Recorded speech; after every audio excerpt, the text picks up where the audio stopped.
Fala pessoal, beleza? Sejam muito bem-vindos ao canal de resenhas dos Perdidos no Tempo. E hoje o nosso tema vai ser Vampiro, Sozinho na Escuridão. Um livro escrito pelo J.M. Pimentel, integrante do acervo ali da 101 Games, beleza? Quem tá ligado no movimento, quem já segue o canal há um bom tempo, deve lembrar que eu já resenhei outros jogos aqui da 101 Games. Já destrinchei, né, o Aventuras na Era Iboriana, já falei do Herança de Cthulhu, já falei do Licantropo, vou deixar aqui no card para quem quiser conferir. E ainda estou devendo, né, ou estava devendo, 2 jogos da 101 Games. O primeiro deles eu vou pagar agora a dívida, que é justamente o Vampiro. Mas eu estou falando aqui 101 Games, e alguém pode ter batido o olho aqui e ter visto New Order. E aqui atrás, olha, a gente tem ainda o selo Last Order. Eu confesso que eu procurei na internet alguma informação a respeito disso, mas não encontrei. Então o que eu imagino?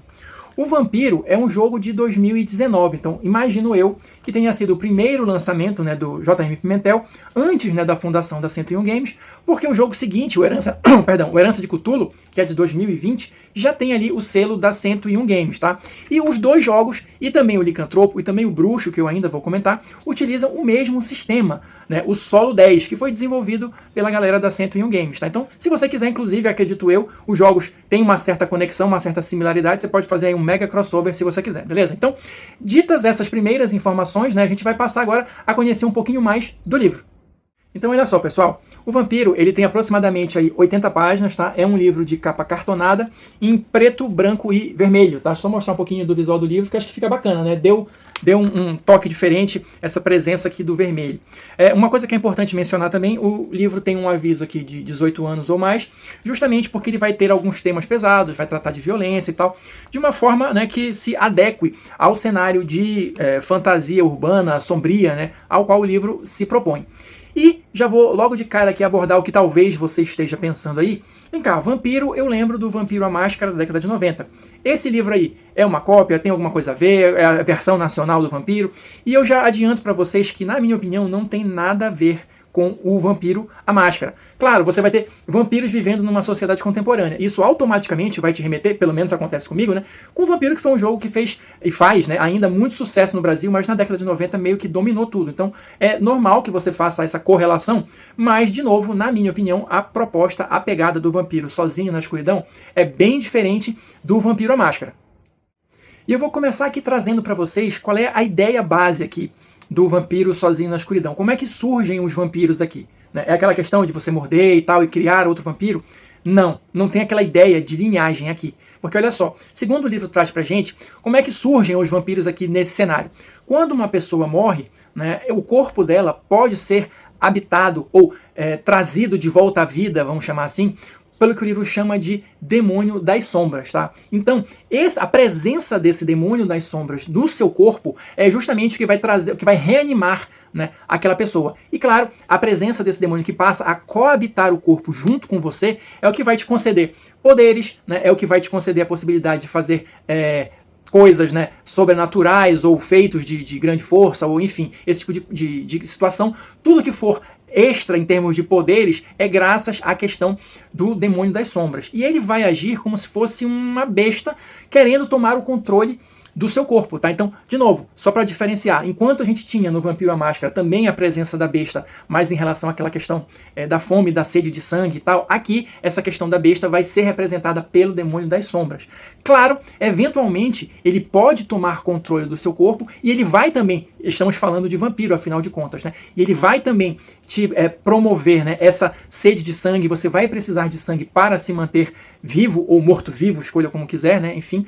E, claro, também estamos falando de vampiro, então a vulnerabilidade desse demônio das sombras vai ser basicamente em relação ao fogo e à luz do sol. Então, o que eu quero dizer com tudo isso? Você vai ter alguns dos elementos principais do mito do vampiro, que a gente conhece, que a gente tem no nosso imaginário, mas aqui interpretado de uma outra forma, através dessa figura, dessa questão do demônio das sombras. Então, alguém se tornar vampiro ou não depende desse corpo ser escolhido por um demônio das sombras. E cada tipo de demônio vai ter uma preferência e, claro, isso vai gerar tipos diferentes de vampiros, para você ter uma diversidade aí de personagens para escolher no jogo. Seguindo adiante, deixa eu mostrar aqui um pouquinho do livro para vocês, né, algumas páginas. Então a gente vai ter aqui, olha, o índice, né, com todos os capítulos, aqui a descrição de cada um deles. A gente vai começar aqui com um conto também, né, para você já ir entrando no clima, né, do jogo, olha só. E tendo os primeiros contatos aqui com os tons de vermelho também, né, que dão esse toque especial. E aqui a gente vai começar falando um pouquinho também sobre a questão do sistema, tá? Quem já está acostumado com jogos da 101 Games já sabe, eles podem ser jogados basicamente de 3 formas. Você pode jogar sozinho, você pode jogar de forma cooperativa, ou seja, você com seus amigos sem a presença do narrador, e você pode fazer o que eles chamam de jogo guiado, que é mais parecido com aquele RPG padrão, né? Você tem a figura do narrador ali, que vai dar meio que as diretrizes e tal, que pode sortear os eventos nas tabelas e tudo mais. Então, existem essas 3 formas de jogar, e o sistema Solo 10 vai utilizar somente dados de 10 lados, tá? É um sistema bem simples, mais eficiente, tá? A gente vai comentar um pouquinho sobre ele também mais pra frente do vídeo. Avançando aqui, olha, vamos falar um pouquinho sobre a questão do cenário e da organização dos vampiros aqui. Como é que funciona mais ou menos aí esse mundo, né, do vampiro sozinho na escuridão? A gente vai ter aqui um cenário urbano contemporâneo, né, grandes cidades e tudo mais. Vampiros são essencialmente criaturas urbanas porque eles precisam daquela fonte de alimentação ali do sangue humano, né, pelo menos é o que a gente tem no nosso imaginário. Mas aqui no cenário do vampiro, os vampiros eles não estão não tem a sua presença por trás de todos os grandes eventos que acontecem através do mundo. Eles não manipulam a sociedade mundial e tal, nem nada disso. Eles, de fato, se mantêm nas sombras, na escuridão, porque o objetivo deles é sobreviver e não comandar a humanidade. Da maneira como eu interpreto isso, talvez eles vejam a humanidade apenas como uma fonte de alimento que deve, claro, ser preservada e consumida com o devido cuidado para não chamar a atenção. Tá? Isso sempre é um problema. Então, no caso aqui, os personagens do vampiro sozinho na escuridão são, como o próprio nome indica, solitários, por natureza, mas alguns se organizam em pequenas comunidades ou pequenos grupos que eles chamam de legiões. Basicamente, assim, uma ideia bem geral para vocês terem uma noção, todos os vampiros que habitarem uma mesma cidade são considerados como sendo da mesma legião. Tá? E claro, podem existir grupos menores, tá? Grupos viajantes, inclusive, o livro dá esse exemplo. Imagina um grupo de predadores. Então eles podem partir de cidade em cidade, como sendo um grupo itinerante, uma trupe, ou alguma coisa que você imagine aí, e eles vão de cidade em cidade, mas eles são, no final das contas, um grupo de predadores que está interessado, em última instância, na sua própria sobrevivência e não em nenhum tipo de dominação mundial. Claro, os que habitam na mesma cidade têm uma certa hierarquia muito, muito frouxa, vamos dizer assim, no sentido de que os vampiros mais velhos têm uma certa vigilância sobre os mais jovens, justamente para evitar que eles chamem a atenção demais, que a humanidade, né, volte os seus olhos para os vampiros, porque isso seria um problema, acabaria com a paz, vamos dizer assim, que eles têm. Então, basicamente, em linhas bem gerais, é isso.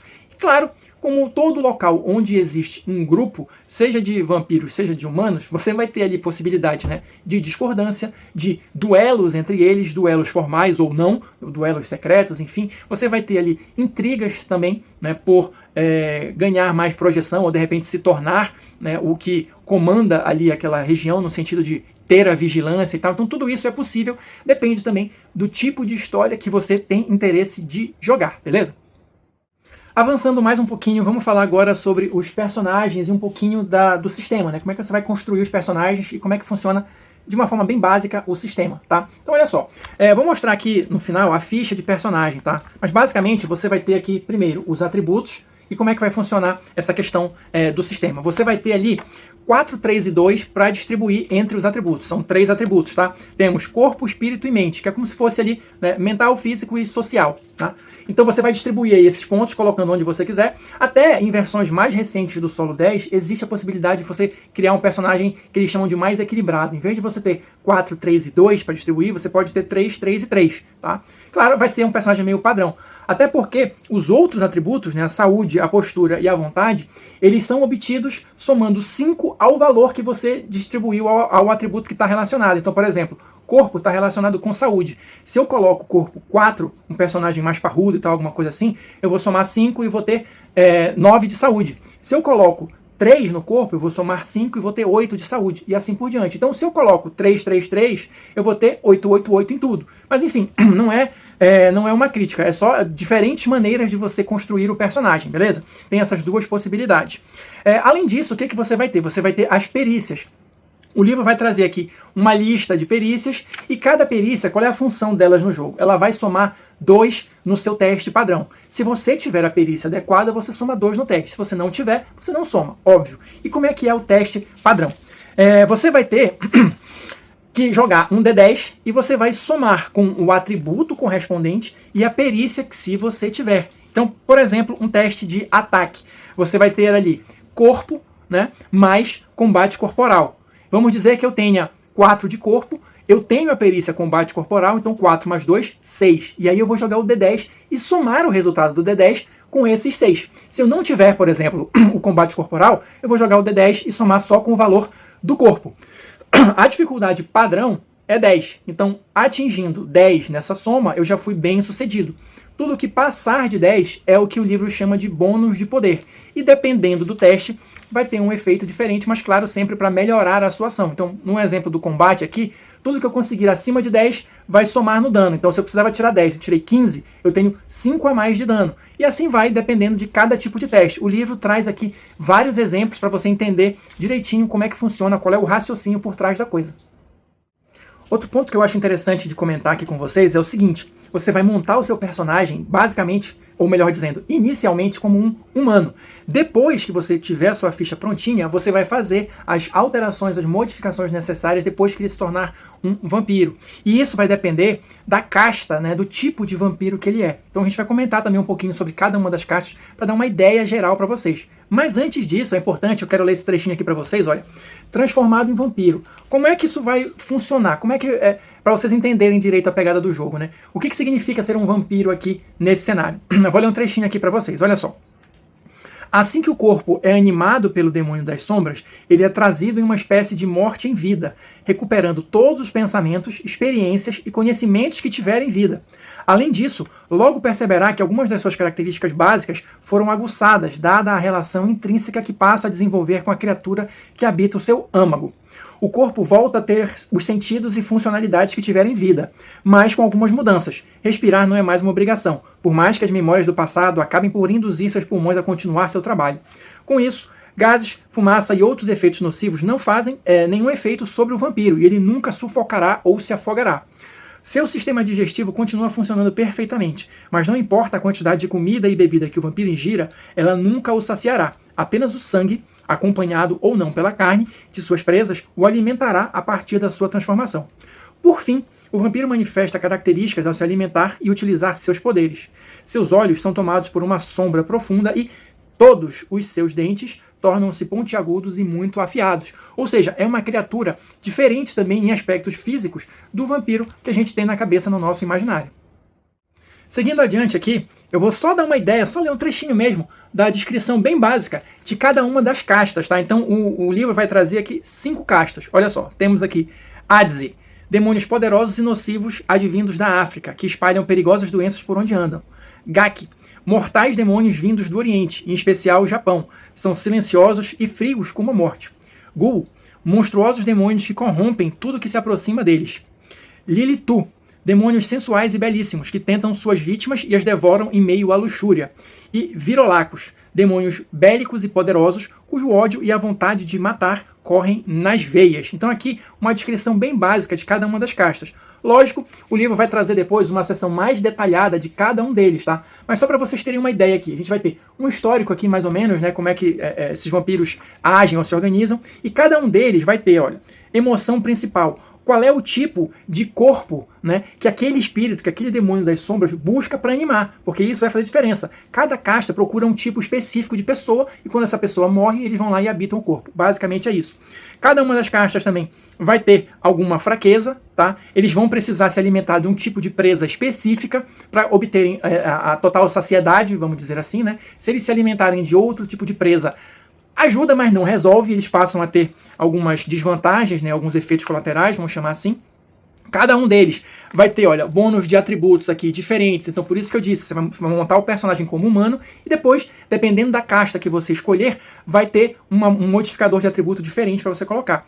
E por fim, cada uma das castas vai ter os dons das trevas, tá? Existem, eu vou mostrar para vocês daqui a pouco, vários grupos de poderes, tá? Então cada casta vai ter acesso a alguns desses grupos, salvo engano, 3 grupos de poder para cada casta, e aí, dentre os poderes disponíveis em cada um desses grupos, você vai escolher 3, tá? Então, cada vampiro vai começar com 3 poderes, claro, com a experiência você pode ir adquirindo outros, tá? Então, só para mostrar aqui para vocês também mais um pouquinho do livro, tá aqui a ilustração dos Adze, aí temos aqui na sequência os GAC, tá aqui, tá?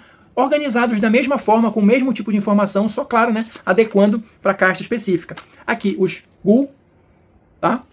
Eu achei as ilustrações bem legais também, né? E temos aqui as Lilitu, ou os Lilitu também, né? Que são aqueles mais sensuais e tal.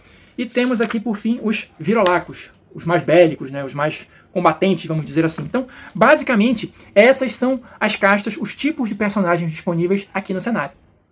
Avançando, olha, a gente tem aqui também a questão dos dons das trevas, que era o que eu estava comentando com vocês. Então a gente vai ter grupos de poderes aqui, olha, por exemplo aqui, Desejo Mortal. Esse é o grupo, o tipo, vamos colocar assim. E aqui a gente vai ter, olha, 3 diferentes poderes. Então você vai escolher, de acordo com o seu grupo, você escolhe um poder, né, para o seu personagem. Lembrando que ele vai ter 3 no máximo. E aqui os poderes vão desde você conseguir, né, atrair outras pessoas, por exemplo aqui, olha, dominar feras, assumir uma forma monstruosa, se esconder nas trevas e tal, nublar a mente das pessoas, moldar a carne, né? Enfim, peste de insetos, potência demoníaca, ou seja, várias possibilidades diversas, né? Seja mais voltada para o combate, seja mais voltada para a interação social, você vai ter isso aqui no cenário, beleza? Na sequência, a gente vai ter aqui mais um capítulo sobre regras, né? Destrinchando um pouco mais o sistema, que eu até já comentei um pouquinho com vocês, né? Tabelas de armaduras e tal, tipos de arma, tudo mais. E daqui para frente, no restante do livro, olha, basicamente da metade do livro para frente, o que a gente vai ter? Cenários. Então aqui vai ter a questão das cidades aqui, né? Então quem está acostumado com os jogos da 101 Games também, geralmente eles têm esse tabuleiro, vamos dizer assim, esse mapa da cidade, e cada tipo de terreno corresponde a uma tabela diferente para você sortear os eventos, né? Se você estiver jogando sozinho ou até mesmo em grupo, você pode tornar o seu jogo mais aleatório utilizando essas tabelas, né? E aí tem várias tabelas com diferentes tipos de eventos. Mas se você estiver num jogo guiado, você pode utilizar as tabelas só para ter uma ideia como fonte de inspiração e criar os seus próprios enredos aí para jogar com o seu grupo, beleza? Só para fechar aqui o livro, a gente vai ter também a questão da evolução dos personagens, como é que isso vai funcionar. Teremos também aqui um pequeno bestiário, né, com os tipos de alguns tipos de inimigos que vocês podem encontrar aqui, sejam outros vampiros, sejam humanos, enfim. E como eu falei, já que os jogos da 101 Games têm o mesmo sistema, nada impede, a meu ver, se você quiser pegar emprestado, né, criaturas ali de outros jogos e colocar aqui no mesmo bolo, desde que faça sentido na sua narrativa, acredito eu que não tem problema. Vai depender do nível de desafio que você quer impor aos seus jogadores. Um último aviso aqui, antes de eu me despedir de vocês. Se você se interessou por esse livro ou qualquer outro livro da 101 Games, tem uma dica bacana para vocês que vai ficar aqui na descrição do vídeo, tá? Não é uma parceria aqui do canal, mas é uma parceria com uma galera que eu acompanho, que é o pessoal da Lenin Dragons, tá? Então vou deixar aqui na descrição do vídeo o cupom da parceria deles com a 101 Games. Então quem quiser adquirir os jogos pode ganhar aí 10% de desconto utilizando o cupom Lenin Dragons 10, que vai estar aqui na descrição do vídeo, beleza? Aproveita e conhece também o podcast dos caras, que é bem bacana. No mais, quem assistiu o vídeo até aqui, muito obrigado. Deixa aí o seu like, seu comentário e a gente se vê na próxima resenha.